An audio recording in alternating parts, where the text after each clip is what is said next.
Ens trobem al Mercat Municipal d'Albalat de la Ribera, on avui es celebra el taller per a fer les coques de Sant Antoni Abat. Albalat de la Ribera manté viva una de les seues tradicions més dolces amb motiu de la festa de Sant Antoni, l'elaboració de les coques típiques del poble. Pues mira, si estem acabant de pastar la última tanda de les coques de Sant Antoni, ens falta ficar un poc de farina perquè pille ja la textura.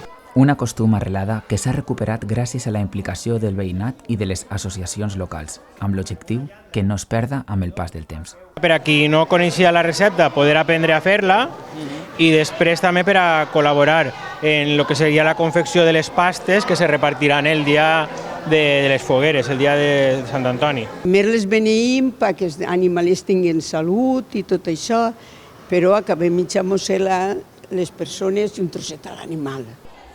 Estes coques, que antigament es feien a les cases per celebrar Sant Antoni, formen part del patrimoni gastronòmic i cultural d'Albalat. Per això, enguany s'ha organitzat un taller d'elaboració obert a tot el poble, pensant tant per a grans com per a xiquets. Una activitat intergeneracional que permet transmetre els coneixements i secrets de la recepta tradicional de manera pràctica i participativa. Jo la primera vegada que vinc. Molt bé.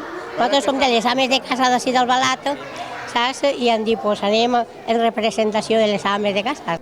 Durant el taller, les persones participants aprenen pas a pas el procés de l'elaboració, des de la preparació de la massa fins a la cocció final, sempre seguint les indicacions de les persones majors del poble, que són les que han conservat la recepta al llarg dels anys. La recepta tradicional que ens va passar Mercedes fa uns anys, és cert que la llima i la canella no estaven. El que passa és que sempre va haver aquest tipus de pastes un poc d'aromes i personalment crec que això, que la canella i la llima estan molt presents en la nostra tradició culinària. Des de l'associació destaquen que aquesta iniciativa no sols busca recuperar una recepta, sinó també reforçar els llaços entre generacions i posar en valor les arrels del poble.